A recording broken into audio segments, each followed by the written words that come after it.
சதுரங்கம் சமகால அரசியல் நிலவர ஆய்வரங்கம்.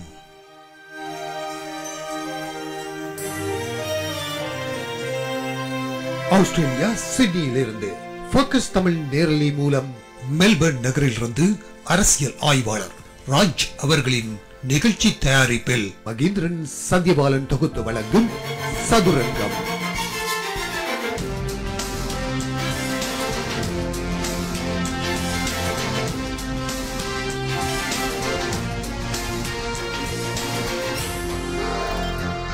யதார்த்த அரசியல் கள நிலவரங்களை ஆராயும் அரசியல் கள நிகழ்ச்சி. ஆஸ்திரேலிய சிட்னி மெல்பர்ன் நேரம் இரவு 9 மணிக்கு கேட்க தவறாதீர்கள். சதுரங்கம்.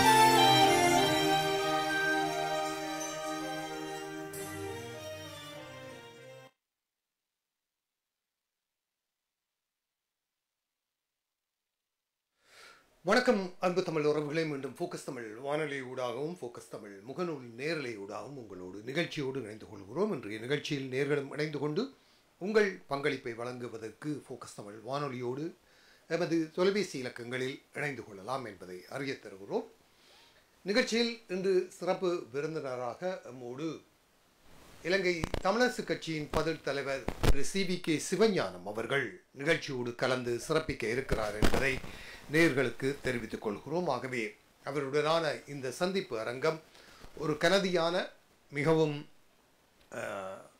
முக்கியமான ஒரு காலகட்டத்திலே நாங்கள் அவருடனான இந்த சந்திப்பு அரங்கத்தை ஏற்பாடு செய்திருக்கிறோம். மிக குறிப்பாக நாங்கள் இன்றைய நிகழ்ச்சியிலே தற்சமயம் நடைபெற இருக்கின்ற உள்ளூராட்சி சபை தேர்தல்கள் மற்றும் மாகாண சபை தேர்தல்களிலே கட்சிகளின் கூட்டு என்ற விவகாரம் இப்போது பெரிதாக பேசப்படுகின்றது. நேற்று இணுவில் நகரில் நடைபெற்ற கூட்டத்தில் பல தமிழ் தேசிய கட்சிகள் ஒரு கூட்டு இணைவுக்கு வந்து சங்கு சின்னத்தில் போட்டியிடுவது தொடர்பாக ஒரு இணக்கப்பாட்டுக்கு வந்திருப்பதாக சில செய்திகள் தெரிவிக்கின்றன. சில செய்திகள் இது ஒரு கால்கோளாக பேசப்பட்ட விவகாரமே தவிர இன்னும் இறுதி முடிவுகள் எடுக்கப்படவில்லை என்ற தகவல்களும் சொல்லப்பட்டு கொண்டிருக்கின்ற சூழ்நிலையில் இலங்கை தமிழரசு கட்சி தனது காய்களை எவ்வாறு நகர்த்தப் போகிறது, இப்போது பதில் தலைவராக பொறுப்பேற்றிருக்கக்கூடிய திரு CVK சிவஞானம் அவர்கள் எவ்வாறான ஒரு நகர்வினை இந்த விடயத்தில் கைக்கொள்ளப் போகிறார் போன்ற விடயங்களை நாங்கள் பேசக்கூடியதாக இருக்கும் என நம்புகிறேன். இன்றைய நிகழ்ச்சியில் திரு CVK சிவஞானம் அவர்கள் சில சமயங்களில் சில காலதாமதமாகவே நிகழ்ச்சியோடு இணைந்து கொள்ள கூடியதாக இருக்கும் என தெரிவித்திருக்கிறார். ஆகவே அவருடனான சந்திப்பு அரங்கம் சிறிது காலதாமதம் ஆகலாம் என நாங்கள் நினைக்கிறோம்.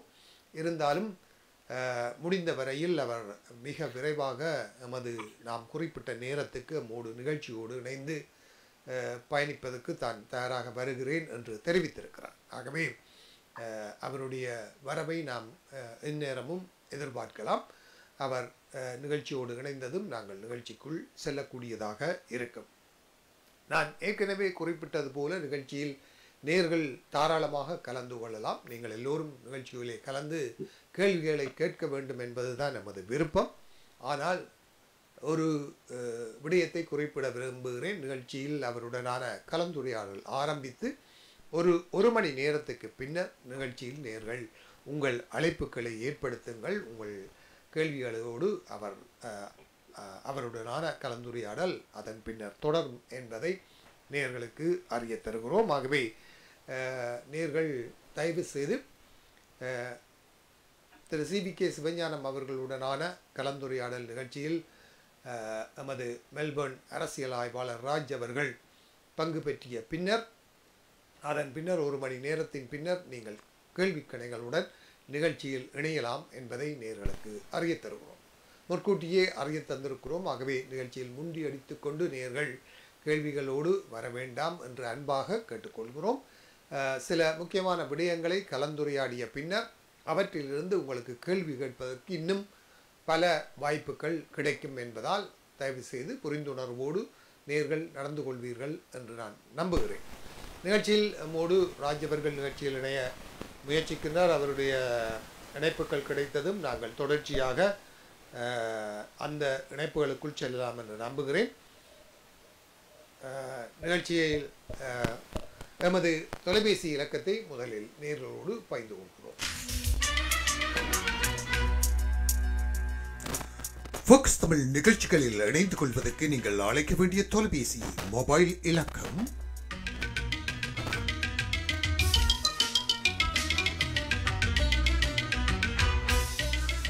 0409829499.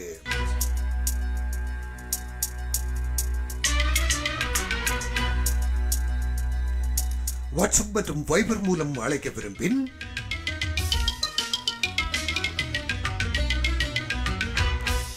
614098299499.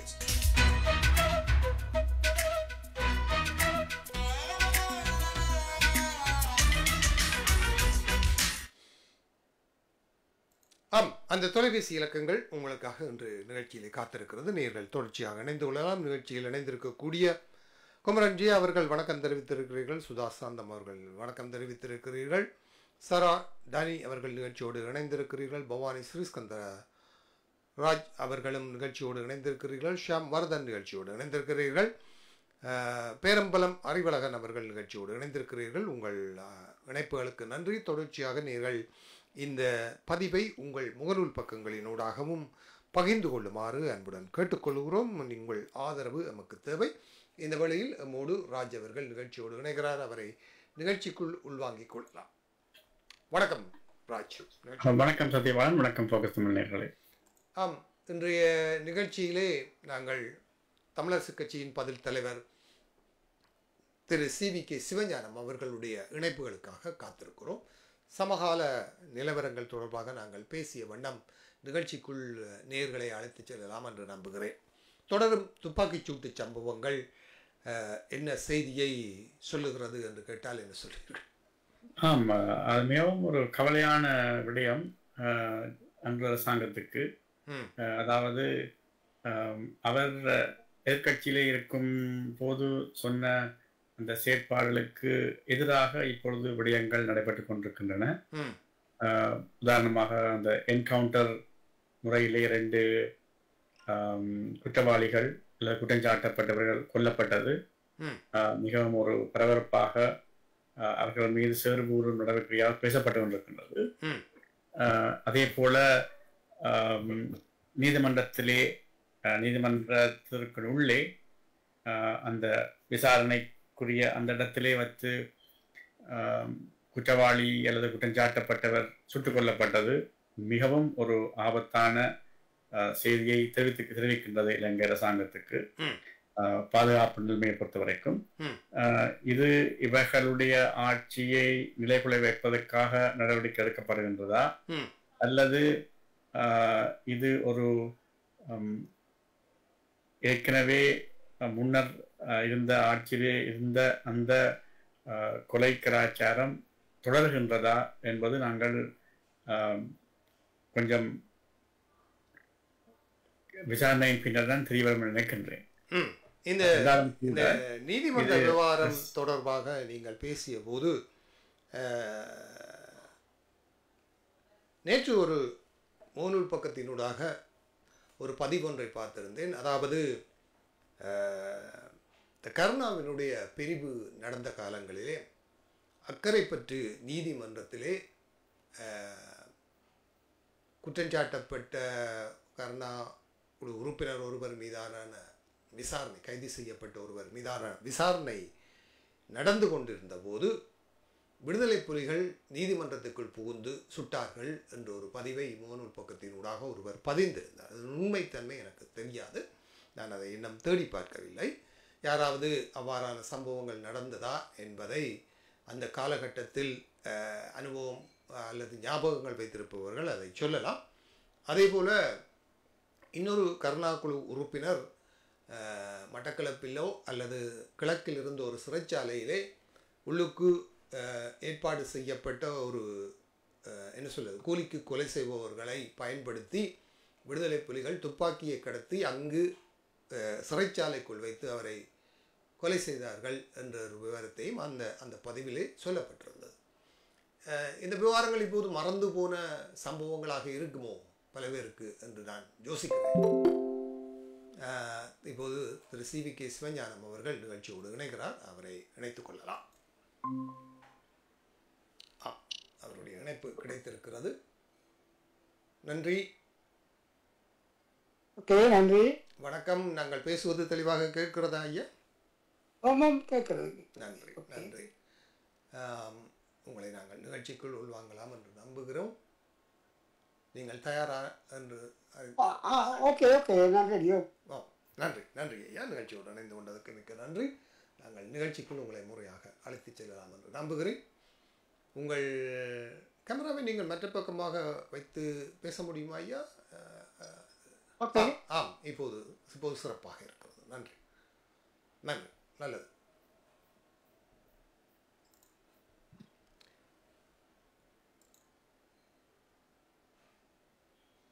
நேர்கள் இணைந்து கொண்டிருப்பது ஃபோக்கஸ் தமிழ் வானொலியில் சதுரங்கம் நிகழ்ச்சி. சதுரங்கம் நிகழ்ச்சியில் இன்று எம்மோடு சிறப்பு விருந்தினராக தமிழரசுக் கட்சியின் பதில் தலைவர் திரு CVK சிவஞானம் அவர்கள் நிகழ்ச்சியில் கலந்து சிறப்பிக்கின்றார். அவருடனான இந்த சந்திப்பு அரங்கத்தில் வழமை போல மெல்பர்ன் நகரிலிருந்து எமது அரசியல் ஆய்வாளர் மெல்பர்ன் ராஜ் அவர்கள் கலந்து கொள்கிறார். அவர்களுடனான சந்திப்பு அரங்கத்துக்குள் உங்களை நாங்கள் அழைத்துச் செல்கின்றோம். வணக்கம் திரு CVK சிவஞானம் அவர்களே. வணக்கம். வணக்கம். வணக்கம் ராஜ். வணக்கம். வணக்கம். இன்றைய சந்திப்பு அரங்கத்தை ராஜ் நீங்கள் தொடர்ச்சியாக முன்னெடுத்து செல்லுங்கள். நாங்கள் நன்றி. நன்றி. வணக்கம் ஐயா. நாங்கள் இதற்கு முன்னரும் சில தடவைகள் சந்தித்து கலந்துரையாடுகின்றோம். என்றாலும் கூட இம்முறை நாங்கள் உங்களை தமிழரசு கட்சியின் தலைவராக அல்லது பதில் தலைவராக வரவேற்பதிலே மகிழ்ச்சி அடைகிறோம். அதே போல அதுக்கு ஒரு வாழ்த்து தெரிவிப்பதற்கும் இந்த சந்தர்ப்பத்தை பயன்படுத்திக் கொள்கின்றோம். அந்த வகையிலே நாங்கள் தொடருவோமானால், அண்மையிலே தமிழ் காங்கிரஸ் தலைவர் கஜேந்திரகுமார் பொன்னம்பலம் அவர்கள் ஒரு அழைப்பை விடுத்திருந்தார். அதாவது எதிர்வரும் ஒரு அரசியல் யாப்பு சம்பந்தமாக பார்லமன்றத்திலே தமிழ் தேசிய கட்சிகள் ஒருமித்து ஒரு சமர்ப்பணத்தை அல்லது வரவை தயாரிக்க வேண்டும் என்ற ஒரு அழைப்பை தமிழ் தேசிய கட்சிகள் பார்லமன்றத்திலே அங்கம் வகிக்கும் கட்சிகளுக்கு அழைப்பை விடுத்திருந்தார். அந்த அழைப்பு சம்பந்தமாக ஸ்ரீதரன் அவர்களுடனும் செல்வம் அடைக்கலனார் அவர்களுடனும் பேச்சுவார்த்தை நடத்தியிருந்தார். அதன் பின்னர் முறைப்படியாக உங்களுக்கு அழைப்பு வழங்கப்பட வேண்டும் என்ற காரணத்தினால் உங்களுக்குரிய அழைப்பையும் விடுத்திருந்தார். அந்த அழைப்பை நீங்கள் சாதகமாக பரிசீலிப்பதாக தெரிவித்ததாகவும் சொல்லியிருந்தார். ஆனாலும் கூட அந்த அழைப்புக்கான நேரம் இப்பொழுது, அந்த அழைப்பை ஏற்பதற்கான நேரம் இப்பொழுது இல்லை.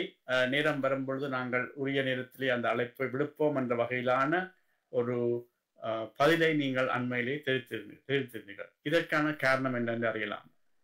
உண்மையாக நான் ஏற்கனவே அவர்கள் சந்தித்த பொழுது நான் மத்திய செயற்குழுவோடு பேசி ஒரு திரும்ப தகவலுக்கு பதிலளிப்பதாக சொன்னேன்.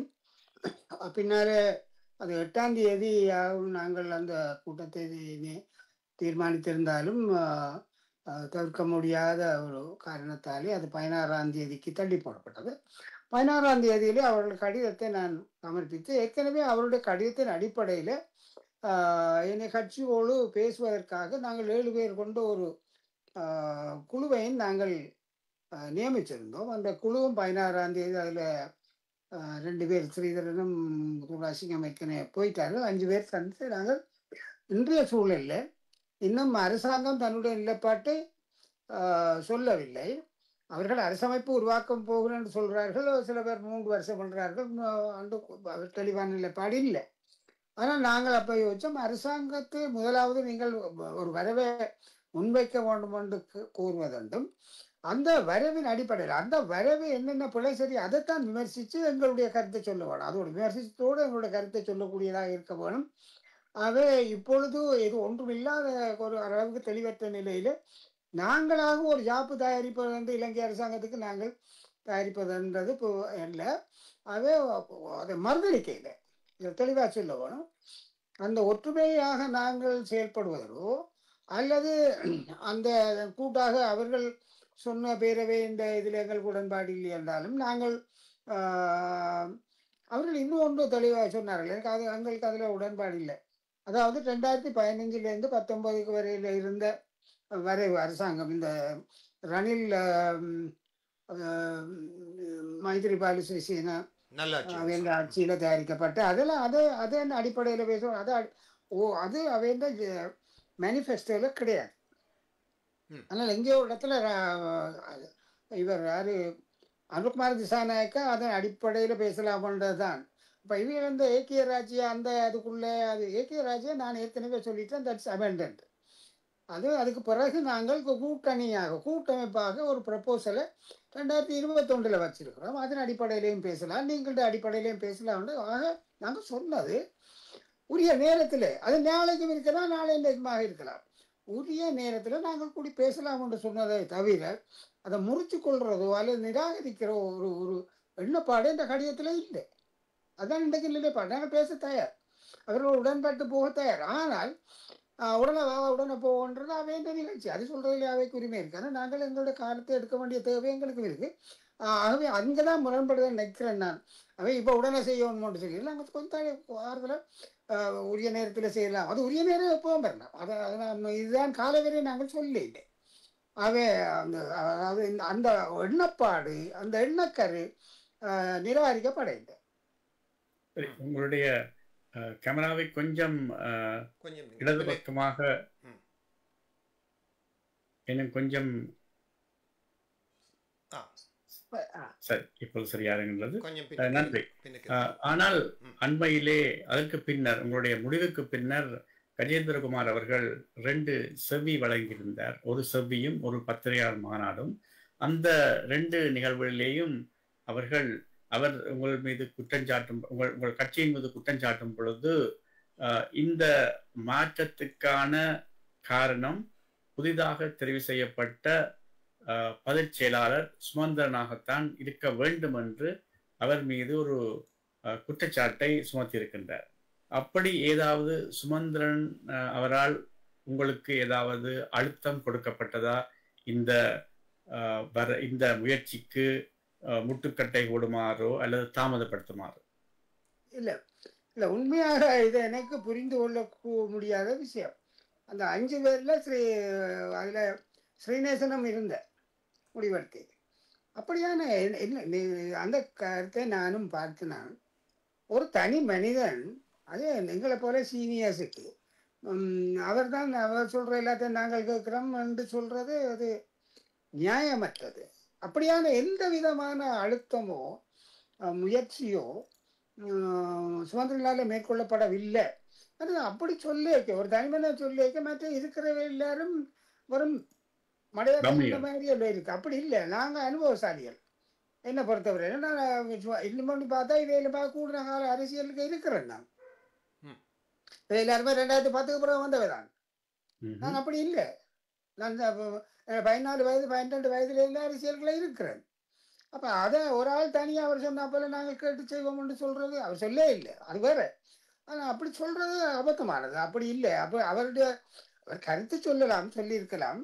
ஆனால் இப்படி சொல்லி அவர் ஒரு காலம் இது ஏகமனதாக எங்களோட கலந்துரையாடலின் அடிப்படையில் ஒரு காலம் கணிந்து வர அல்லது உரிய நேரத்தில் பேசலாம்ன்றதை தவிர அல்லது நாங்கள் நிராகரித்தோம். மற்றது அந்த 7 பேர் கொண்ட குழுவிலே சுமந்திரன் இருக்கிறார். கஜேந்திரகுமாரே சொல்றார் அவர் சேர்க்கிறதுல எங்களுக்கு ஆட்சேபனை இல்லையண்டு. இவரும் தான் ஓமன்று சொல்லி அந்த குழுவில இருக்கிறார். ஸ்ரீதரனும் இருக்கிறார். அப்ப அந்த கருத்தோட நான் உடன்பட இல்லை. இன்னொன்று பார்த்தால் மன்னிக்கணும், இன்னொன்று பார்த்தா எங்களை எல்லாம் குறிப்பா என்ன நான் சொல்றேன், இது எங்களை அவமானப்படுத்துற மாதிரி. நாங்கள் ஒன்றும் மண்டைகள் ஒன்றும் இல்லாமல் நாங்கள் அரசியல் செய்கிற மாதிரி இல்லை. அப்படி இல்லை, அது பிள்ளை. சரி, நீங்கள் 5 பேர் சேர்ந்துதான் முடிவெடுத்தார்கள் என்று சொல்லும் பொழுது அந்த 5 பேர் என்பது அந்த 7 பேரிலே 5 பேர் அப்படியா?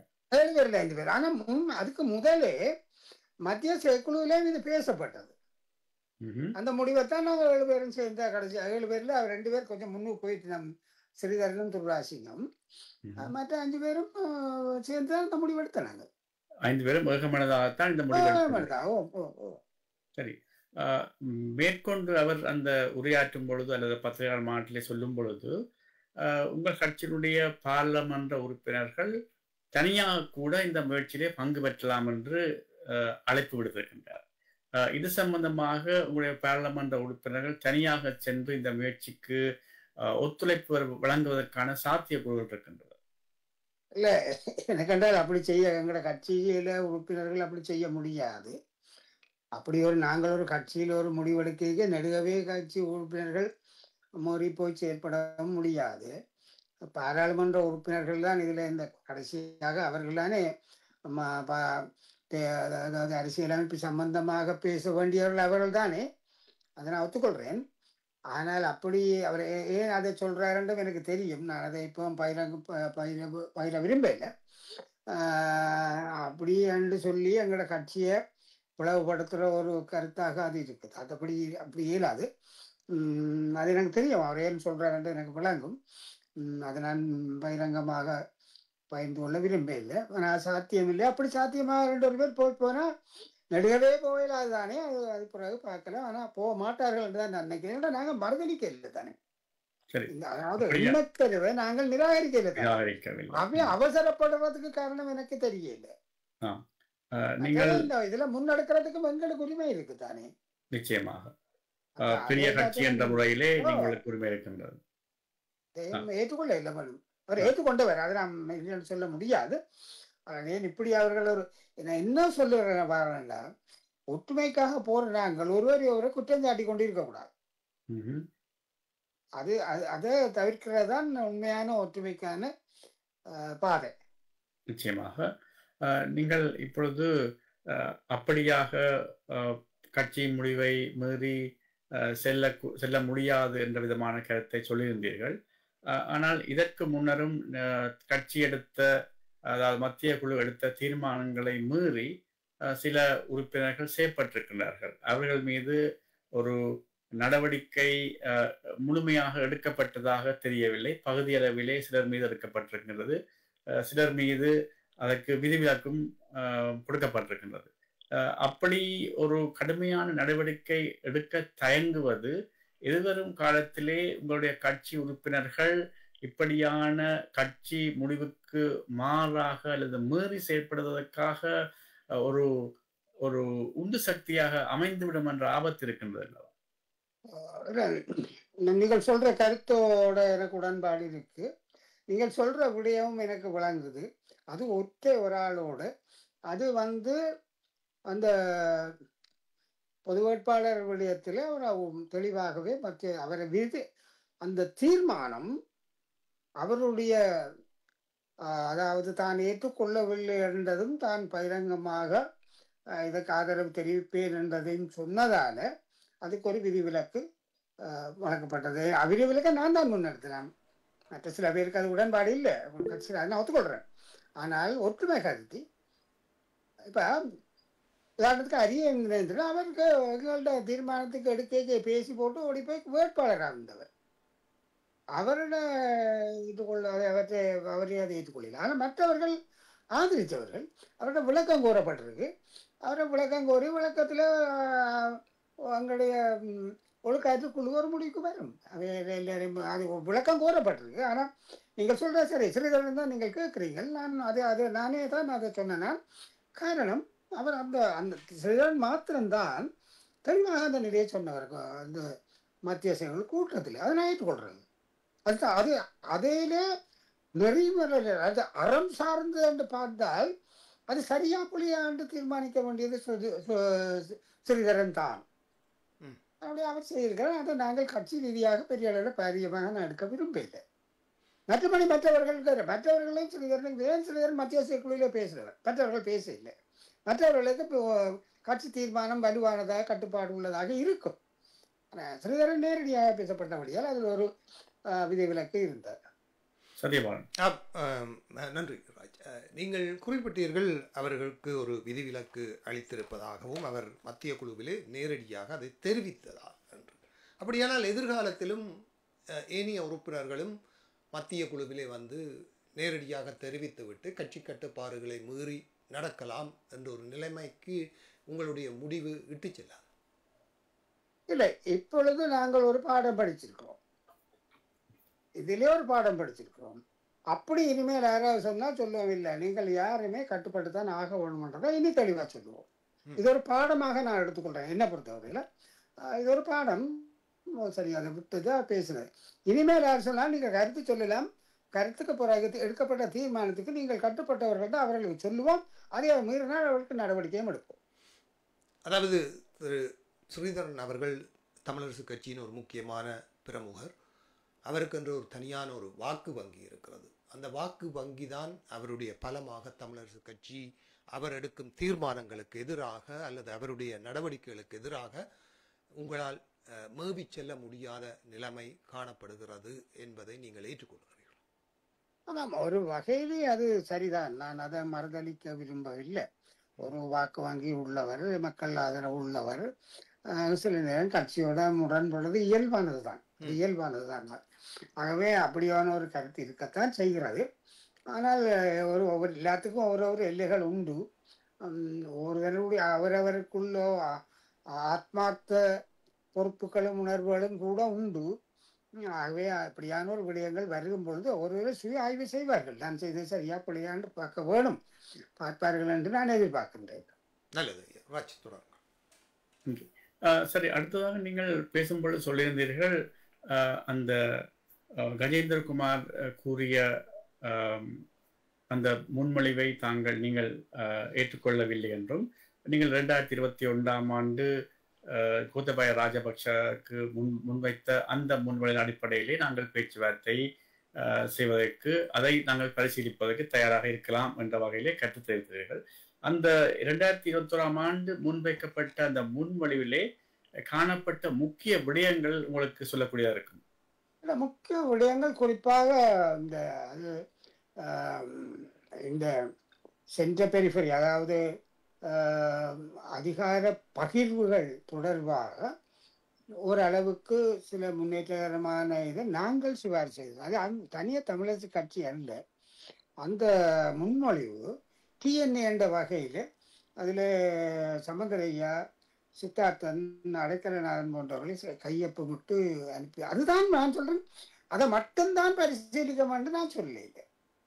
நாங்கள் அதையும் இவர்கள் சொல்லுகிற, ஆனால் பேரவை என்ற வேண்ட தீர்மானத்தை நான் அப்பவே நிராகரிச்சேன். ஏன்னா பேரவை என்பது தமிழரசு கட்சியை ஒழித்து கட்ட வேண்டும் துவங்கின ஒரு அமைப்பு என்று நான் கருதுகிறேன். அவர்கள் அதில் அவர் விக்னேஸ்வரனாக்கள் எல்லாம் எங்களுக்கு எப்படியாவது முடிவு கட்டணும், அது நடக்கல. அதுபடியால் அதை வேணுமென்றாவே தனித்தனியாக சில சரத்துக்களை முன்வைக்கலாம். அதையே அடிப்படையில் பேசுவதற்கு நாங்கள் தயாரில்லை. அதை நான் வெளிப்படையே சொல்றேன். ஆனால் அதைத்தான் தனியாண்டு கஜேந்திரகுமாரும் சொல்லல. அவர் அதையும் அடிப்படையாக ஒரு சில விடயங்களையும் கொண்டு பேசலாம் என்று சொல்றாரு. அதை நான் ஏற்றுக்கொள்றேன். கஜேந்திரகுமாருடைய அந்த கருத்தை நான் ஒத்துக்கொள்றேன். அப்படி நாங்கள் பேசலாம் தானே. நாங்களும் அதாவது we have to approach with open mind. பிறந்த மனத்தோடு பிரச்சனைகளை அணுக வேணும். இதை வந்து டொக்மேட்டிக்காக இதுதான் என்று நாங்களும் சொல்லிக் கொண்டிருக்கிறது, அவையும் சொல்லிக் கொண்டிருக்கிறாது. ரெண்டையும் சேர்த்து பார்த்து அதுதான் உறவு. இன்றைக்கு தமிழ் சமூகம் இன்றைக்கு இந்த கருத்துக்கு வந்ததற்கான என்ற சொந்த அனுபவம். இப்படியான பிடிவாதமான கருத்துக்கள் அது எங்களையெல்லாம் சொல்றேன், எங்களையும் சேர்த்தான் சொல்றேன். அதால தான் நாங்கள் முன்னேற முடியாமல் இன்னும் அந்த வட்டத்துக்குள்ள நின்று சுத்தி கொண்டிருக்கிறோம். அவர்கள் அதை சொல்ல தேவையில்லை.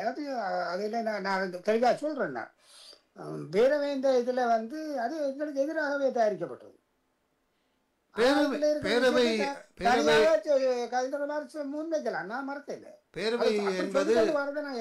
பேரவை என்பது தனியே கட்சிகள் மட்டுமல்ல, அதில் பல சிவில் அமைப்புகளும் இருந்தது என்று எனக்கு ஞாபகம். ஆகவே நீங்கள் உங்களுடைய கருத்தின்படி அந்த சிவில் அமைப்புகளும் தமிழரசு கட்சியை ஒழித்து கட்டுவதற்கான ஒரு முயற்சியாகத்தான் அதை செய்தார்கள் என்று கொஞ்சம் பார்க்க முடியும். கிட்டத்தட்ட அதுதான். இப்ப நீங்க பாத்தீங்கன்னா தெரியும், இது பொது வேட்பாளரும் அதுதான். அனுபவத்தில் நீங்க பாக்குறீங்க, தார்மீகமா பாருங்க. அதுதான் நாங்க ஒளிச்சு மரத்தை நான் இதை பேச விரும்பல. ஏன்னா நான் சில காரியங்கள் இப்போ நீங்கள் கேட்பீங்கள் தான் நினைக்கிறேன், அதை நான் மறுபடியும் சொல்லுவேன். அதனுடையால் அதுல என்னுடைய கருத்து என்னென்றால், நாங்களும் கண்ண மூடிக்கொண்டு இருக்கையில தானே. ஆனா கஜேந்திரமார் வர பொழுது நான் மிக உண்மையாக திறந்த மனதோட வரவேற்றேன். அது எந்த சந்தேகம் கிடையாது. நான் இப்போ பகிரங்கமா சொல்றேன், எங்களுக்கு விரும்பின இருப்பினம் கஜேந்திரமார் பிடிக்காத இருக்கிறோம், அதுக்கு நான் பொறுப்பில்லை. இல்லை நாங்கள் பேச வேணும், கஜேந்திரமார் அரவணைச்சு போகணும், அவர் என்றதுல நான் தெளிவாக இருக்கிறேன். ஆனால் எனக்கு ஒரு கவலை இருக்கு. இந்த பேட்டியில ஒரு மட்டும் நாங்கள் அந்த கேமராவில் இந்த கடிதத்தை காட்டுறேன். அப்போ நாங்கள் 8ஆம் தேதி சொன்னது 8ஆம் தேதி நடக்கலைன்னா நான் இன்டர்வியூ ரிப்ளை அனுப்பினேன். அதான் அந்த 27ஆம் தேதி என்ற கடிதம். அது பதிவித்தவா இல்லைன்னு அனுப்பினேன். பதிவித்தவா இல்லை, ரிஜிஸ்டர்ட் டேட் இது கிடையாது. ஆனால் கலந்துருவான இந்த கடிதம் கிடைக்கலன்னு சொல்ல, அது பெரிய விஷயமே அல்ல.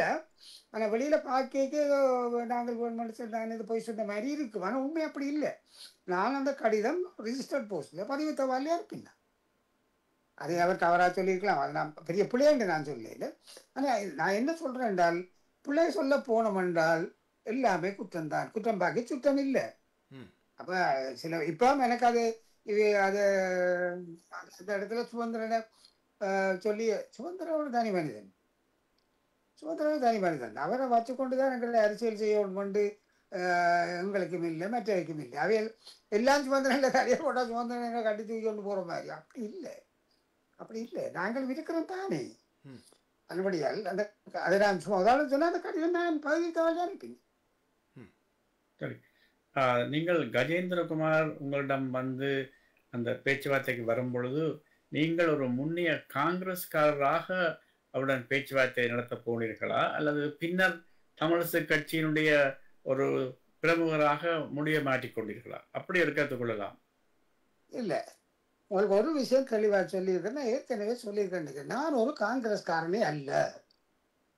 நான் 52ஆம் ஆண்டுல இருந்து 52ல் வன்னியசிங்கிறதுக்கு கொடி பிடிச்சவன். சரியோ, இதில் எங்கே வந்தேன்டா 2002ஆம் ஆண்டு நான் பாராளுமன்ற தேர்தல் கேட்கிறேன்ற ஒரு நிலை இருக்கிற பொழுது நான் உங்களுக்கு தெரியும், நான் ஒழிக்கையிலேயே நான் விடுதலை புலிகளோடு வாழ்ந்தவன், இணைஞ்சு செய்தவன், பல ஆறுகளுக்கு அதெல்லாம் நான் இப்போ சொல்லிக் கொண்டிருக்கேன். உங்களுக்கு தெரியும். நான் விடுதலை புலிகள் இடைக்கால நிர்வாகம் என்ன, பிரேமதாசாண்டா என்ன, பார்லிமெண்ட் என்ன, எல்லாத்துக்கும் நான் தான். அது பிரபாகரன் கொடுத்த இடம் எனக்கு அங்கீகாரம் எனக்கு. ஆனால் என்ன நடந்தது, 2001 தேர்தலில் கேட்காதேன்னு சொன்ன இயக்கம் 2001 நீங்கள் போட்டி போடுங்கன்னு சொன்னாங்க. அந்த நான் அப்போ தமிழரசு கட்சி தான். மாவை சேனாதிராஜன் இப்போ அவர் வந்துட்டார். அவர் இருக்கிற காலத்திலே பல சந்தர்ப்பத்தில் நான் சொல்லியிருக்கிறேன்.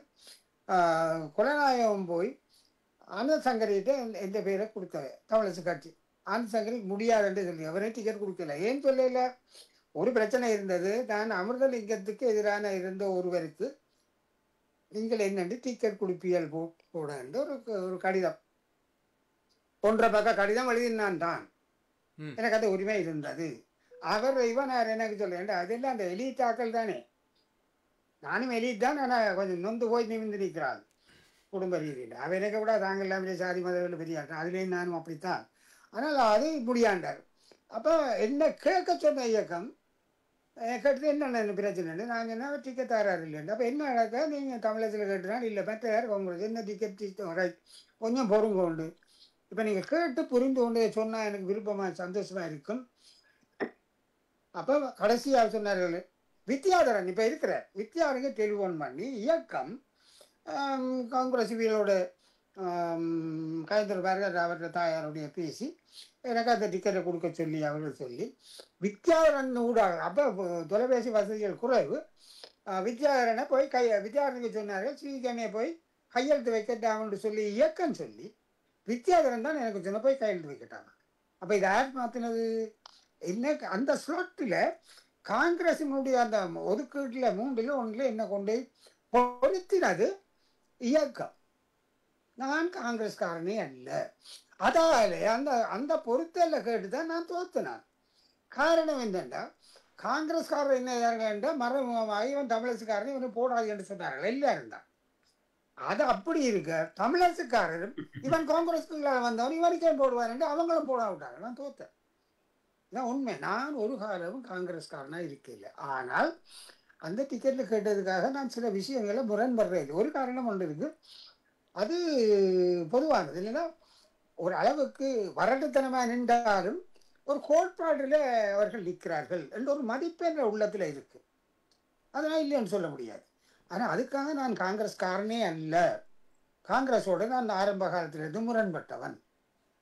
ஆனால் நான் தமிழசுக்காரன் தான். அது ஏன் உதாரணத்துக்கு தெரிஞ்சிருக்கும்.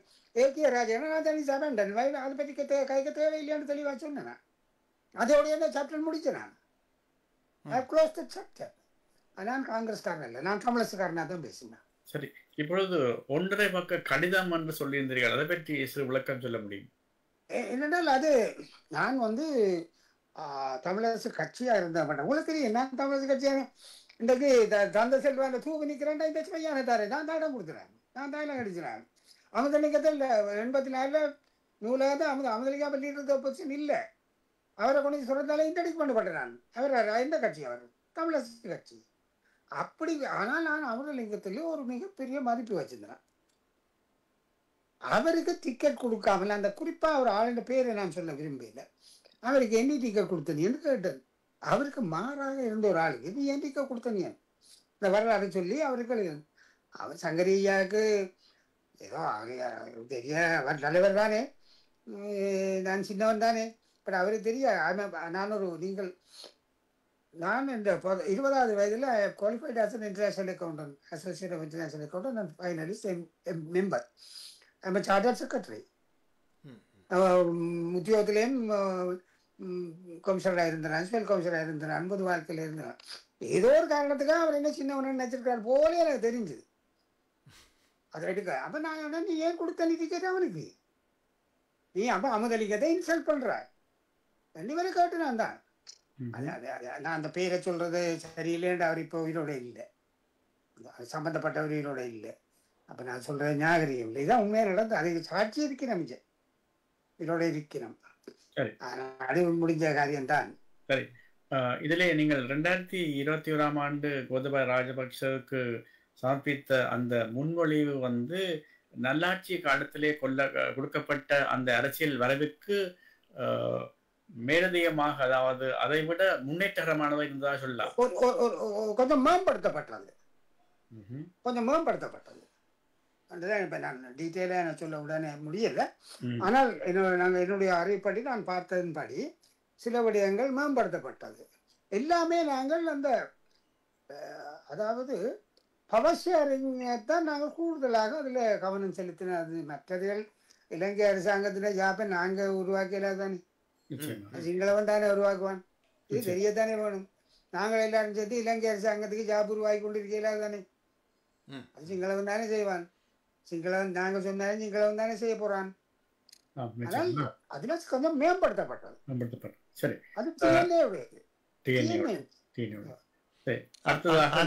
அந்த விரைவிலும் சுமந்திரன் அவர்கள் சம்பந்தப்பட்டிருந்த அந்த மேம்படுத்தல் அவர் சம்பந்தப்பட்டிருந்தவர்.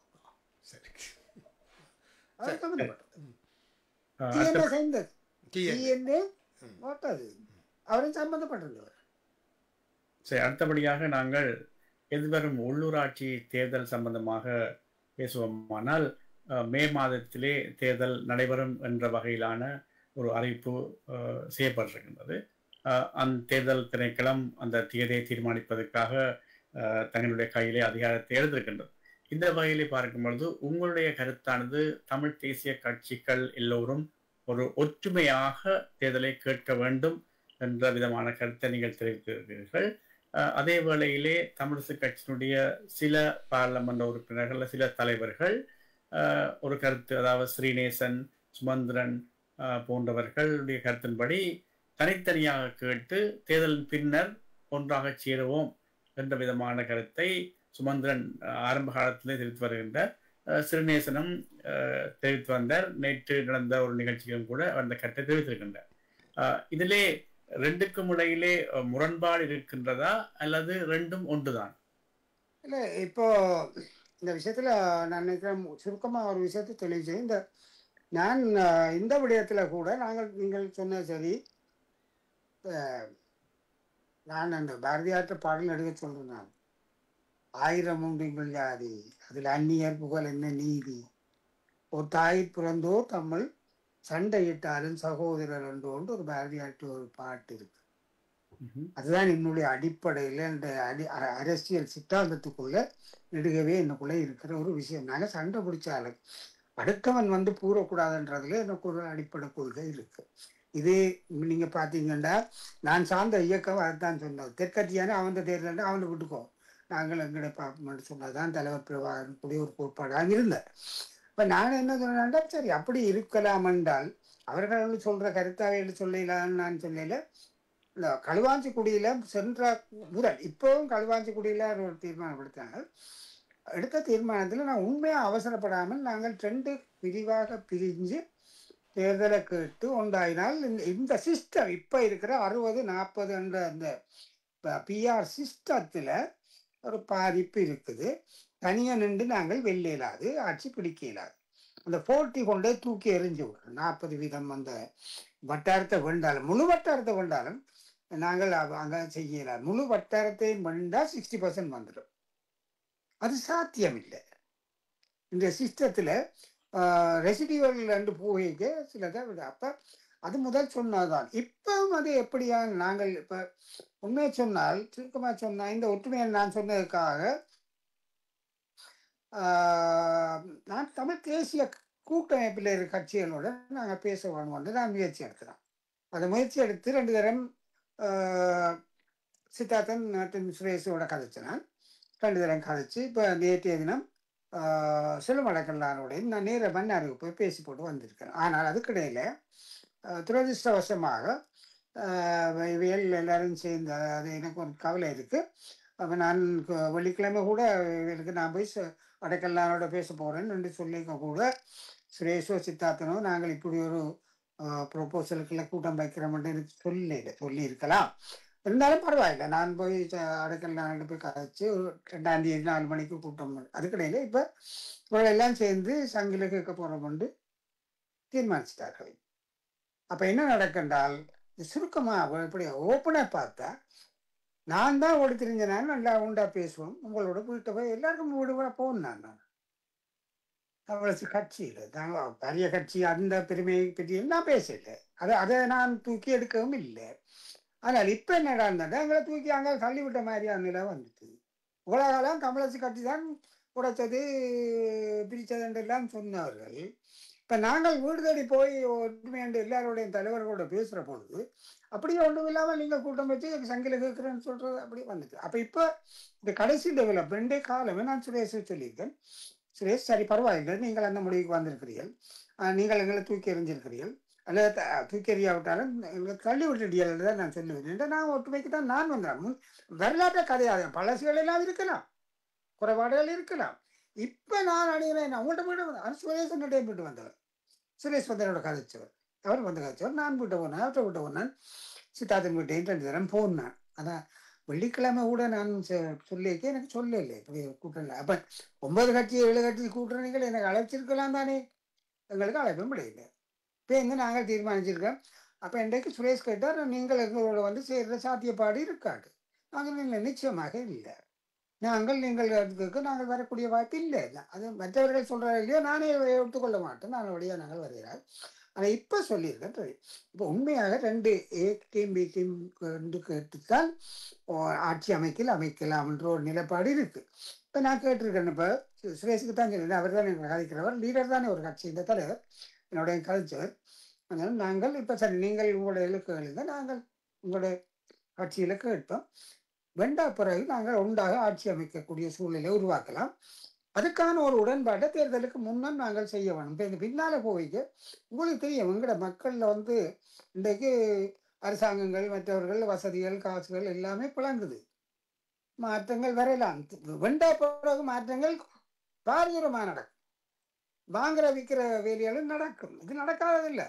அப்ப அதுகளுக்கு இடம் கொடுக்காமல் நாங்கள் முன்கூட்டியே தேர்தலுக்கு முன்னமே ஒரு உடன்பாட்டுக்கு வரக்கூடிய சாத்தியம் இருக்கா, அதை பற்றி சொல்லுங்க. இப்ப சொல்லிடுறோம். அப்படி என்ன நாங்கள் அதை பற்றி பேசலாம். அதாவது அதை கூட நாங்கள் கதவை கூட இல்லை, பேசுறதுக்கான வாய்ப்பா இருக்குது. அது என்ன மாதிரி பரிசீலிப்பார்களோ எனக்கு தெரியல, ஆனால் சாத்தியமானது. நாங்கள் ஒரு கட்சிக்கு அவையும் கேட்பினோம், ஆரும் பெறட்டும். என்ன தேசிய கட்சிகள் தானே, வந்தால் அவர் சேர்த்து நாங்கள் உண்டா ஆட்சி அமைக்கலாம் என்ற மாதிரி இப்போ சொல்லியிருக்கேன். நீங்கள் செல்வம் அடைக்கலன் அவருடன் பேசும் பொழுது அவர் எந்த விதமான கருத்தை உங்களுக்கு தெரிவித்திருந்தார்? இல்லை, ஒற்றுமைக்கு அவர் சாதகமாகத்தான் இருந்தார். ஒற்றுமைக்கு அவர் சாதகமாகத்தான் இருந்தார். சரி, நீங்கள் இப்பொழுது சுரேஷ் பிரேமச்சந்திரன், அதாவது சங்கு சின்னத்திலே கேட்பவர்கள் சார்பாக சுரேஷ் பிரேமச்சந்திரன் கருத்திருந்தீர்கள். இது சம்பந்தமாக அகில இலங்கை தமிழ் காங்கிரசுடன் ஏதாவது உடன்படிக்கை செய்வதற்கான அல்லது பேச்சுவார்த்தை நடத்துவதற்கான சாத்தியக்கூறு இருக்கின்றது? இல்லை, உண்மையாக அவர்களும் பேச இல்லை, நானும் அந்த முயற்சி எடுக்க இல்லை. ஏனென்றால் அடிப்படையிலேயே அவர்கள் கொஞ்சம் கடும்போக்கான நிலைப்பாட்டை கொண்டவர்கள். ஆனால் சமஷ்டி எங்கட தான், எங்கட சொத்தல்ல. ஆனால் சமஷ்டியை நாங்கள் முன்வச்ச ஒரு விடயம்தான், அதை அவர் ஒத்துக்கொள்கிறார். இப்போ தாங்கள் முதல் சொல்லியிருக்கணும், இப்போ தனியாண்டாங்கள் ஒற்றியாட்சின்றாங்கள், நாங்கள் திருத்திக் கொள்கிறோம் கொண்டு நல்லா நான் வரவேற்கிறேன், அந்த கருத்தை நான் வரவேற்கிறேன். ஆனால் அவர்களுடைய அணுகுமுறைகளுக்கும் ஒரு கிரிட்டிக்கல் அப்ரோச்சுக்கும் எங்களுடைய அப்ரோச்சுக்கும் வித்தியாசம். அப்போ நான் அதில் அவர்களோட அந்த இணக்கப்பாட்டுக்கு போக இல்லை, நான் முயற்சிக்கவும் இல்லை. ஆனால் எனக்கு ஒரு தெளிவான சிந்தனை இருக்கு, அவர்கள் எங்களுடைய தேசிய சிந்தனைக்கு மாறாக போக மாட்டார்கள் என்ற ஒரு எண்ணம் எனக்குள்ளே இருக்கு. ஏனென்றால் அவர்கள் பொறுத்த வரட்டுத்தனம் என்றாலும் அந்த நிலைப்பாட்டில் இருக்கிறார்கள். அதை மதிக்கிறேன், நான் ஏற்கனவே சொல்லியிருக்கேன், அதை நான் மதிக்கிறேன், அதை நான் சொல்லியிருக்கிறேன்.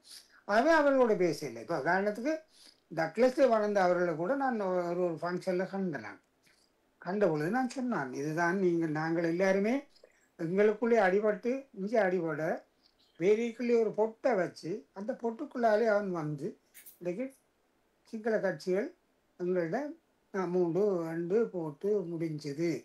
அப்போ இந்த பொட்டை அடைக்க வேணும். இந்த பொட்டுன்னு சொல்கிறது உங்களுக்கு தெரியும், எங்களோட ஊர்களில் வேலி தான் எந்த காலத்தில் வேலிக்குள்ளே போகிற ஒரு பாதையை வழியைத்தான் பொட்டுன்னு சொல்கிறோம். அந்த பொட்டை வச்சு தான் நாங்கள் இங்கே அடிபட்டு நிற்க பொட்டுக்குள்ளால் வந்து அப்படித்தான் சொல்லிப்பாரு. இப்போ அந்த பொட்டு ஒரு பேரியர் ஒன்று உருவாக்க வேணும். அதுக்கு நீங்கள் கிட்டத்தட்ட அவர் அந்த கருத்தோட உடன்பட்டவர். சில நேரம் அவர் கூட தனியாக இண்டிவிஜுவலாக தன்னை நின்று கொண்டு சில நேரம் அந்த கொள்கையை ஆதரிக்க கூடும். அவருக்கு நான் சொன்னேன். என்னோட நோக்கம் என்னென்றால், தமிழ் கட்சிகள், தமிழர் தலைமையாக இருக்கிற கட்சிகள் அது ஒற்றுமையான, ஆனால் நான் பேசினது தமிழ் தேசிய கட்சிகளோட, தமிழ் தேசியம் சார்ந்த கட்சிகளோட நான் பேசினேன். மற்றவர்கள் அதை ஆதரிக்கலாம், அதில் கஜேந்திரகுமார் ஆதரிக்கலாம், மற்றது இவரும் ஆதரிக்கலாம், டக்ளஸை வளர்ந்து கூட ஆதரிக்கலாம். அது அவர்களை பொறுத்தது. இந்த முயற்சியில் நீங்கள் ஈடுபட்டிருப்பது உண்மையிலே வரவேற்கத்தக்க ஒரு விஷயம். ஆனால் இது போன்று தான் முன்னர் தலைவர் மாவை சேனாதிராஜ் அவர்கள் இருந்தபோதும் கட்சியினருடன் கலந்து ஆலோசிக்காமல் இவ்வாறான சில முயற்சிகள் எடுத்தபோது பல விமர்சனங்கள் வந்திருந்தது.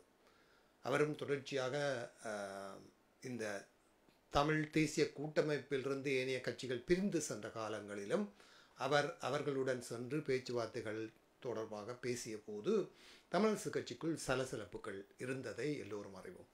இப்போது நீங்கள் சென்று திரு சுரேஷ் பிரேமச்சந்திரன், சித்தார்த்தன், செல்வம் அடைக்கலநாதன் பேசியது தொடர்பாக உங்கள் மத்திய குழுவிலே இது தொடர்பாக நீங்கள் அறிவித்திருந்தீர்களா, அல்லது அவர்களுக்கு இது தொடர்பாக தெரிவு செய்யப்பட்டு இல்லையா நீங்கள் இந்த முயற்சியை செய்து பாருங்கள் என்று அவர்களும் உங்களுக்கு ஒத்துழைத்தார்களா என்று அறிய விரும்புகிறேன். மத்திய செயற்குழுவில் இதை நான் தெளிவாக சொல்லித்தான் முன்னெடுக்கிறேன்.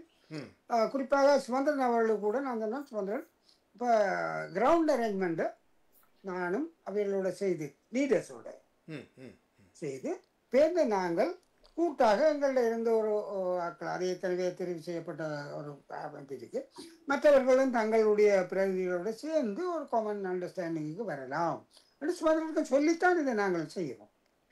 உடன்பாடு சுதந்திரம் மட்டுமில்லை, கட்சியிலே நான் பேசியிருக்கிறேன். நான் ஒற்றுமையாக போகணுமென்ற நிலைப்பாடு எங்களோட கட்சியிலே அவர்களுக்கு இருக்குது. அதாவது கொமன் எனிமி என்ற ஒன்று இருக்குத்தானே, அதை எல்லாரும் புரிஞ்சு கொள்றார்கள் எங்களோட கட்சியில. அதை ஒற்றுமைக்கு எதிரானவர்கள் அல்ல தமிழரசு கட்சியில இருக்கிறவர்கள். ஆனால் என்னென்னா உள்பிரச்சனையில முரண்பாடுகளாக சில கருத்து வேறுபாடு இருக்கிறதே தவிர ஒற்றுமையாக இருக்க எல்லாரோடும் இப்போ நான் ரொம்ப தெளிவாக இன்றைக்கு கூட லேட்டஸ்ட் டெவலப்மெண்ட் காலமே முதல் வேலையை ஸ்ரீதரனுக்கும் சுமந்திரனுக்கும் அப்டேட் பண்ணினேன். இந்த பொசிஷன் இதான் நடக்குது, இதை அவள் செய்திருக்கிறேன், இதை கதைச்சிருக்கிறேன், நேற்று அவரோட கதைச்சினான், இதை வச்சுருந்தோம். அப்டேட்டிங் 2 பேருக்கும் அப்டேட் பண்ணுறேன். 2 பேருக்கும் அப்டேட் பண்ணிக்கிட்டு தான் போகிறேன். மற்றது மத்திய செயற்குழுவிலேன்னு நான் சொல்கிறேன். அந்த கட்சியில் சிலவே அவள் 2 பேருக்கு வேற கருத்து இருக்கலாம், அது எதுவும் சொல்லுவினோம். அதுதான் கட்சி இந்த முடிவு அல்ல. கட்சி இந்த முடிவாக நாங்கள் பேசித்தான் சொல்லித்தான் செய்கிறோம். தமிழ் தேசிய கட்சிகளுடன் தான் நீங்கள் பேசினீர்கள் என்று சொன்னீர்கள். அதே சமயம் டக்ளஸ் தேவானந்தாவுடன் பேசியிருக்கிறீர்கள். இடைவெளியிலே நடந்த கூட்டத்திலே கிளிநொச்சியிலிருந்து சந்திரகுமார் அவர்களும் அந்த கூட்டத்திலே பங்கு பற்றி அவரும் அந்த குழுவிலே இணைந்து போட்டியிட இருப்பதாகத்தான் நாங்கள் செய்திகளை அறிந்திருக்கிறோம். இந்த நிலைமைகள் இருக்கும்போதும் நீங்கள் தொடர்ச்சியாக இவ்வாறான ஒரு ஆசன பங்கீடு, தேர்தலுக்கு பின்னர் ஆசன பங்கீடுகள் என்று வரும்போது அப்போது இணைந்து பயணிப்பதற்கான வாய்ப்புகள் இருக்கிறதா தமிழர்களாக? இல்லை, நான் சாத்தியப்படாது உங்களோடு வருவதற்கு என்று சொன்னதில் இதுகளும் இருக்கு, இதையும் அடக்கம். அதை நான் சில சமயங்களில் வெளிப்படையாக சொல்லாவிட்டாலும் கூட சில சுரேஷுக்கு சொன்ன நான் சில நாங்கள் உடன்பட முடியாத அவர்கள் அல்லது எங்களோடு முரண்படுகிறவர்கள் உள்ளடக்கப்பட்ட இந்த இதில் நாங்கள் சேர்ந்து பயணிக்கிறது சாத்தியமில்லை. மற்றது நீங்கள் எல்லாம் தீர்மானித்து போட்டு எங்களை வாண்டு சொன்னாலும் பாரது சாத்தியம் இல்லை. அப்படி சொல்லி நீங்கள் இப்பொழுது உங்களுடைய நடவடிக்கை பற்றி சுமந்திரன் மற்றும் ஸ்ரீதரன் அவர்களுக்கு அப்டேட் பண்ணினா சொல்லியிருந்தீர்கள். அவர்களுக்கு இடையிலான இந்த முரண்பாட்டை தீர்ப்பதற்காக ஏதாவது முயற்சியை உங்களால் எடுக்க முடிகின்றது? என்னுடைய அப்டேட்டிங்கே அந்த முயற்சி தான். அவர்களுக்குள்ள முரண்பாடுகளுக்குள்ள வராமல் பார்த்து கொண்டு கொண்டுதான் இருக்குது. என்னாலேயும் புரிஞ்சு கொள்ள முடியல. அதாவது நான் என்ன நினைக்கிறேன் என்றால் அதை நான் அக்ரவேட் பண்ணாமல் முதலாவது பார்க்க வேணுமன்றதுல தான் நான் தெளிவாக இருக்கிறேன். இதை இன்னும் கொஞ்சம் அக்ரவேட் பண்ணாமல் பார்க்க. ஆனால் சில காரியங்கள் நாங்கள் எதிர்பார்க்காத சில நடவடிக்கைகளும் அமையத்தான் செய்கிறது. அதைத்தான் நான் பார்க்கலாம். இப்போ இருக்கிற நிலையில அவையில அந்த நிலையாவது வச்சுக்கொண்டு அக்ரிவேட் பண்ணப்படாமல் போய் ஒரு வேளை ஒரு அது மறைக்க சில சமயங்களும் சும நிலை வர வேணும் என்று தான் நான் எதிர்பார்க்கிறேன். என்னாலான முயற்சிகள் நான் செய்து கொண்டு தான் இருக்கிறேன். அவையில் சில குறைபாடுகள் ஒருவாறு சொல்கிற பொழுது நான் மற்றவர்களுக்கு அந்த இப்படி ஒரு குறைபாடு இருக்குது, நீங்கள் செய்யாதீங்க, இதை தவிர்த்து கொள்ளுங்கள் என்று 2 பக்கமும் அதை நான் சொல்கிறேன். இப்போ நடக்குது. இப்போ சில குறைகளை வச்சு நம்ம 2 நாளைக்கு முன்னம் ஸ்ரீதரன் சில விஷயங்கள் சொன்னவர், அதை நான் உடனடியாக சுதந்திரன் அவர்களுக்கு சொன்னேன். அப்படி இருக்குது. இதே நேரம் இன்னொரு உதாரணத்துக்கு நான் சொல்கிறேன். இப்போ நாங்கள் ஏகமனதாக எடுத்தது கஜேந்திரகுமாரோட விஷயத்தை. அப்போ ஸ்ரீதரன் அவர் தன் கருத்தை சொன்னார். நாங்கள் ஸ்ரீ கட்சியில் இருக்கிறபடியால் கொஞ்சம் தவிர்த்தா நல்லது, நாங்கள் அங்கே எடுத்ததானே என்று அவருக்கு சொன்னேன். நான் தன்மையாகத்தான் சொன்னார். அவர் அதை மறுதளிக்கலை, ஆனால் நான் அது பொதுவாகத்தான் சொன்னேன்னு சொன்னார். அந்த பண்பியல்ல நான் வரவேற்கிறேன். அது சுமந்திரனுக்கு நீங்கள் போய் அங்கே போய் தலையிடாதீங்க என்று சொல்கிறாரு, அவர் அதை ஏற்றுக்கொண்டார். அந்த முயற்சிகள் நடவருது. நான் நினைக்கிறேன் சில நேரம் we can build up on that. சரி, இந்த வகையிலே அந்த முன்னெடுப்புகள், அதாவது அந்த முயற்சிகள் சொல்லும் பொழுது கடந்த இந்த கட்சி நீதிமன்றத்திலே இருப்பது சார்பாக கடந்த தடவை நீதிமன்றத்திலே வழக்குக்கு செல்லும் பொழுது 2 தரப்பினரும் 2 வகையான நிலைப்பாடுகளை எடுத்திருந்தார்கள். அதிலே சுமந்திரன் அவர்கள் கட்சியினுடைய முடிவுக்கு அமைவாக தன்னுடைய நிலைப்பாடு எடுத்ததாகவும், ஸ்ரீதரன் மற்றும் யோகேஸ்வரன் மற்றும் கோதாசன் அவர்கள் அந்த முடிவுக்கு மாறான ஒரு முடிவை அங்கே சமர்ப்பித்ததாகவும் செய்திகள் தெரிவித்திருந்தன. இதை பற்றி நீங்கள் ஏதாவது ஸ்ரீதரனுடன் கதைத்திருந்தீர்களா? இது ஏன் இப்படியான கட்சி எடுத்த முடிவுக்கு மாறான ஒரு சமர்ப்பணத்தை அவர் நீதிமன்றத்திலே சமர்ப்பித்தார் என்று சொல்லி? உண்மையாக அது நான் அதை ஒரு மேலோட்டமானதோடு அதில் நான் கதைக்க இல்லை என்றால் அவர்களுடைய சட்டத்தரணிகள் என்ன சொல்கிறார்களோ எனக்கு தெரியாது. ஆனால் என்னோட நிலைப்பாடு, அதாவது ஜாப்பின் படி 156 பேர் தான் பொதுச்சபை, அது நான் தெளிவு. அப்போ அதை மீறி 2021 அப்போ 24 ஜனவரி 21 27 தான் அந்த நம்பரை ஆள் போட்டி போட்டுக்கொண்டு கூட்டினார்கள். இதில் ஒரு ஆள் என்று நான் குற்றம் சொல்லல, 3 பேரும் குற்றவாளிகள், 3 பேரும் குற்றவாளிகள் கூட்டி போட்டு இப்போ அந்த 320 நான் அதில் உடன்படவில்லை, அதனால் உடன்படவில்லை. ஜாப்பண்டா ஜாப்பு தான், கூடு நாட்கள் தான் ஜனநாயகம் உண்டா அப்படின்டா பாராளுமன்றத்துக்கு எல்லா சனத்தையும் போய் அங்கே நிற்கப்படுத்த இல்லாது. எஃபெக்டிவ்னஸ் அண்ட் பாடி இருக்குமா இருந்தால் அது சரியான செயல்படக்கூடிய கட்டமைப்பாக இருக்கணும். இது பொதுச்சபையாக 325 பேர் கொண்டு வந்து போட்டு அது ஜனநாயகம் கொண்டு வாதாடுறது எனக்கு அதெல்லாம் உடன்பாடு இல்லை. ஆனால் ஜாப்பு ஒன்று இருக்குதானே, இப்போ நீதிமன்றம் பார்த்தா ஜாப்பை தான் பார்க்கும். ஆனால் எனக்கு ஏன் அவர்கள் அப்படி அந்த எந்த இதை கொடுத்தாங்கன்னு எனக்கு தெரியாது. சில நேரம் வேற சட்டத்தரணிகள் அப்படி இது சம்பந்தமாக நீங்கள் கட்சி தலைவரிட முறையிலே அவரிடம் ஒரு விளக்கம் கூறவில்லையா? கட்சியின் முடிவு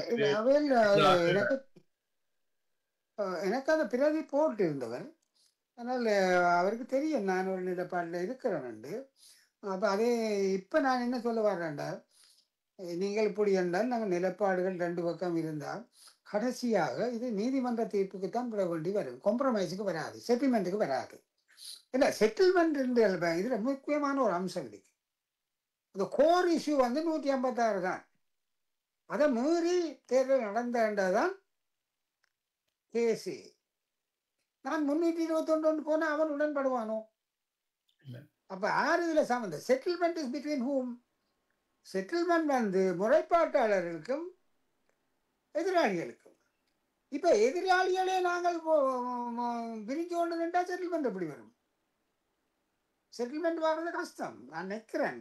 அப்ப இப்படி எந்த கருத்து செட்டில்மெண்ட்டுக்கான வாய்ப்பு இல்லை. இல்லை, நாங்கள் செட்டில்மெண்ட் வராண்டால் பிளெயின்டிவ்ஸ், அதாவது முறைப்பாட்டாளரும் எதிராளிகளும் உடன்பாட்டுக்கு வர்றதுதான் செட்டில்மெண்ட். நாங்கள் உடன்பாட்டுக்கு வர இல்லையே, நாங்கள் 3 பேர் இங்கே 4 பேர் அப்படி செட்டில்மெண்ட் இல்லையே. அப்போ இது நீதிமன்றம் தானே கடைசியாக தீர்மானிக்க வேண்டி வரணும்னு நான் நிற்கிறேன். நான் அதை விட வேறு வழி இருக்கையில் நீதிமன்ற சட்டத்தின்படி ஏதோ முடிவெடுத்தா அதன்படி போக வேண்டியதுதான். அப்படியானால் உங்களால் ஒரு தீர்மானகரமான முடிவை அவர்கள் மீது செலுத்துவதற்கு முடியவில்லை, அதாவது கட்சி ஒரு முடிவெடுத்து அதை அவர்கள் மீது திணிக்கிறதுக்கு உங்களால் முடியவில்லை என்று சொல்லலாம். அப்படியா? உண்மையா அது சாத்தியமில்லை. எனக்கு அது என்ன என்றால் அதில் சட்ட நியாயங்களுக்கு ஒத்துவாரதாக இல்லை. மற்றது அவர்கள் சிறிதரன் சில சட்டத்தரணியோடு ஆலோசிப்பதாக எனக்கு சொன்னவர். இப்போ அவர் கொடுத்ததையும் எனக்கு போட்டவர். ஆனால் அது எந்த அளவுக்கு ஒவ்வொருத்தரும் ஒவ்வொரு சட்டத்தரணி, ஒவ்வொருத்தருக்கும் ஒவ்வொரு சட்டத்தரணிகள் தோன்றுகிறார்கள். அவர் என்ன ஆலோசனை வழங்குகிறார்கள் என்று தெரியல. ஆனால் அப்போ ரெண்டாவது இப்போ நான் சொல்ல வேண்டியது டிஃபெண்டன்ஸ் ஆர் டிவைடட். எதிராளிகள் முழக்கிறதுக்கு பிரிஞ்சு கேட்க என்ன செட்டில்மெண்ட் வித் பிளைண்டி வரும். அது 2 ஒன்றா நில்லுக்கு ஒன்றா சாத்தியம் இல்லை. ஏனென்றா அவர் 321 சொல்றார், யாப்பின்படி இல்லை. அது அவன் பிளைண்டி 186 சொல்றார். செட்டில்மெண்ட் வராது. இதிலே ஸ்ரீதரன் அவர்களுக்காக வாதாடுகின்ற புவிதரன் ஜனாதிபதி சட்டத்தரணியும் சுமந்திரன் ஜனாதிபதி சட்டத்தரணியும் ஒன்றாக சட்டக்கல்லூரியிலே பயின்றவர்கள், ஒன்றாக வெளியேறியவர்கள், ஒன்றாக ஜனாதிபதி சட்டத்தரணியாக சத்தியபாரணம் செய்து கொண்டவர்கள் என்பதை உங்களுக்கு சொல்லிக்கொண்டு ஒரு இடைவேளையின் பின்னர் நாங்கள் தொடரலாம் நினைக்கிறேன். நன்றி நன்றி ராஜ். நாங்கள் ஒரு சிறிய இடைவேளை எடுத்துக்கொண்டு மீண்டும் தொடரலாம் என்று நம்புகிறேன். நேர்கள் இணைந்து கேட்டுக்கொண்டிருப்பது ஃபோக்கஸ் தமிழ் வானொலியில் சதுரங்கம் நிகழ்ச்சி.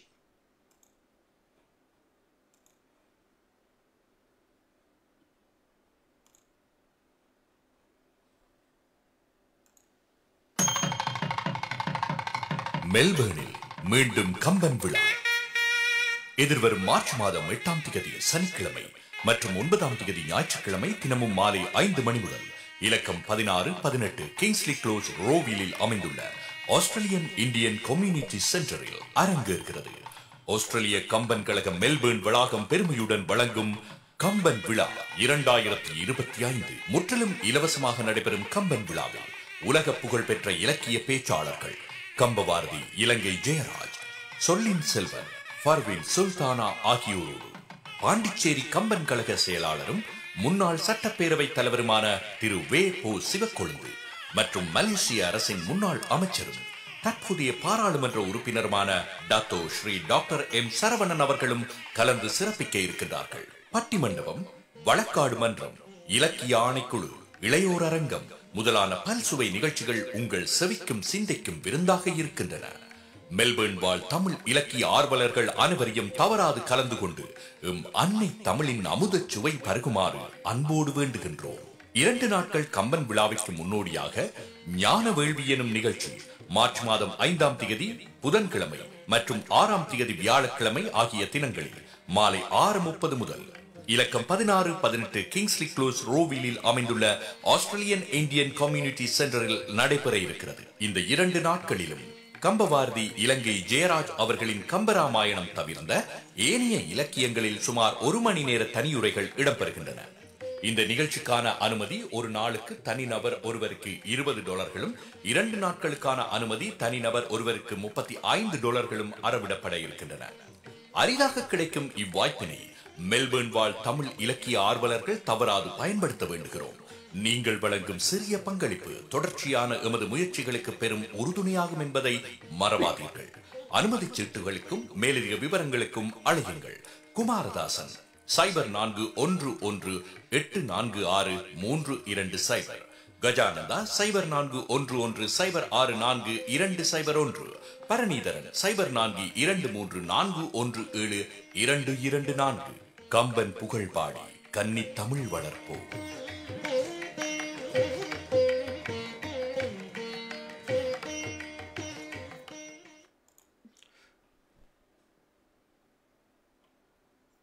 நேர்கள் தொடர்ச்சியாக சதுரங்கம் நிகழ்ச்சியில் திரு CVK சிவஞானம் அவர்களுடனான கலந்துரையாடல் நிகழ்ச்சிக்குள் உங்களை அழைத்துச் செல்கின்றோம்.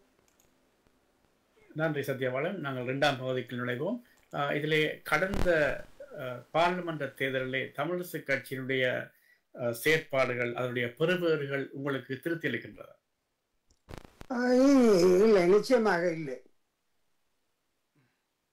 என்ன வகையிலே சொல்லுவீர்கள்? அதாவது அதற்கு முன்னர் 6 ஆசனங்களை பெற்றிருந்த தமிழிசை கட்சி இப்பொழுது 8 ஆசனங்களை பெற்றிருக்கின்றது. அதாவது கூட்டாக போட்டியிட்ட பொழுது, தமிழ் தேசிய கூட்டமைப்பாக போட்டியிட்ட பொழுது தமிழிசை கட்சிக்கு 6 ஆசனங்கள் தான் கிடைத்திருந்தது. 5 ஆசனங்கள் மற்றும் ஒரு தேசிய பட்டிய ஆசனமாக 6 ஆசனங்கள். ஆனால் இம்முறை 8 ஆசனங்கள் கிடைக்கப்பட்டிருக்கின்றன. அந்த வகையிலே தமிழிசை கட்சியினுடைய கட்சிக்கு ஒரு முன்னேற்றகரமான, அதாவது ஒற்றுமையாக அல்லது ஒன்றாக போட்டியிடும் பொழுது அவருடைய ஆசனம் போதிய அளவு ஆசனம் கிடைக்கவில்லை. உங்களுடைய வாக்களை பெற்று ஏனைய கட்சிகள் அரியணைகளை விட்டார்கள். ஆனால் தனியாக போட்டிடும் பொழுது நீங்கள் கூடுதலான ஆசனங்களை பெறக்கூடிய இருந்தது. அந்த வகையிலே பார்க்கும் பொழுது ஒரு முன்னேற்றம் என்றுதான் எடுக்க வேண்டும். நீங்கள் ஏன் அதை திருத்திக் கொள்ள வேண்டும் சொல்லலாமா? எண்ணிக்கையிலே 8 ஆசனங்கள் கிடைத்திருக்கிறது என்று உண்மைதான். ஆனால் வடக்கு மாகாணத்தில் மிகப்பெரிய பின்னடைவை நாங்கள் சந்திச்சிருக்கோம். கிழக்கு மாகாணம் எல்லா மாவட்டங்களிலேயும் அம்பாறை போனவரை தெரிவு செய்யப்பட்ட உறுப்பினர் இல்லை. இந்த முறை கோடீஸ்வரன் தெரிவு செய்யப்பட்டது. மட்டக்களப்பில் இந்த முறை 3 பாராளுமன்ற உறுப்பினர்கள் வந்திருக்கிறார்கள். திருவண்ணாமலையிலே சம்பந்தரையா இருந்தேன். ஆனால் யாழ்ப்பாணத்திலே இருந்த யாழ்ப்பாணத்துக்கு இங்கே யாழ்ப்பாணம் மாவட்டத்திலேயே, தேர்தல் மாவட்டத்திலேயே 2 பேரை இழந்துட்டோம். சரவணனும் மாவையும் இல்லை, தெரிவு செய்யப்பட இல்லை. அப்படியான மற்றது வடக்கு மாகாணத்தில் உள்ள 12 ஆசனங்களில தமிழரசு கட்சிக்கு எத்தனை ஆசனம்? 2. சரி, ரவிகரனும் ஸ்ரீதரனும் சேர்ந்து தேசிய பட்டியலில் தான் சத்தியலிங்கம் வந்தார். ஆனால் அதே நேரம் NPPக்கு யாழ்ப்பாண மாவட்டத்திலேயே 3, வன்னியில 2, என்பிபி. அப்ப நாங்கள் எங்களிலும் பார்க்க கூடுதலாக என்பிபி வெற்றிருக்கு. அப்ப அதான் நான் ஒரு ஒரு ஒரு குதர்க்கமாக அதை பார்க்கல. குதர்க்கமாக பார்த்து நாங்கள் இதெல்லாம் சாதிச்சோம்னு சொல்லுவேன். உண்மையாக அதை சொல்ல போனால் கிழக்கு மாகாணம், அதிலும் குறிப்பாக மட்டக்களப்பு மாவட்டம் தமிழரசு கட்சியை தூக்கி விட்டிருக்கிறது என்பது உண்மை. அதை நான் ஒத்துக்கொள்ளுவேன். அதில் போன முறை மாதிரி இருந்தால் என்ன நடக்கும்? எங்கள்கிட்ட 5 அல்லது 6 தான் இருந்திருக்கும். ஆனால் கூட்டாக இருந்து 6 பெற்றது கொண்டு தமிழரசு கட்சியின் வெற்றி தான். ஆனால் அது வடக்கு மாகாணத்தினுடைய வீழ்ச்சி என்றது ஜீரணிக்க முடியாது. ஆகவேதான் அது திருப்தி அற்றது என்று நான் சொல்றேன். அது நீங்கள் சொல்வது உள்ளவை ஏற்றுக்கொள்ள முடியும் என்றாலும் கூட என்னுடைய கேள்விக்கு காரணம் என்னன்னு சொன்னால், வடக்கு மாகாணத்திலே தமிழ் தேசிய கட்சிகள் எல்லாமே தான் வீழ்ச்சி அடைந்திருக்கின்றன. கஜேந்திரகுமார் கட்சியாக இருந்தால் என்ன, ஏனைய தமிழ் கட்சிகளாக இருந்தான எல்லோருமே தங்களுடைய வாக்குகளிலே பாரிய சரிவை ஏற்படுத்தியிருந்தார்கள். ஆனால் அதுடன் ஒப்பிடும் பொழுது தமிழரசு கட்சியினுடைய வாக்கு வீதமானது, அதாவது உதாரணமாக யாழ்ப்பாணத்தை எடுத்துக்கொண்டால் அவருடைய வீழ்ச்சியானது ஏனைய கட்சிகளை விட ஒப்பீட்டளவிலே குறைவான வீழ்ச்சியாக தான் நினைக்கிறேன். ஒரு 20% வீழ்ச்சி தான் இருக்கின்றது. ஆனால் ஏனைய தமிழ் கட்சிகளை பொறுத்த வரைக்கும் 50%க்கு மேற்பட்ட விதமான வீழ்ச்சிகள் ஏற்பட்டிருக்கின்றன. அந்த வகையிலே தான் நான் அந்த கேள்வியை கேட்டிருந்தேன்.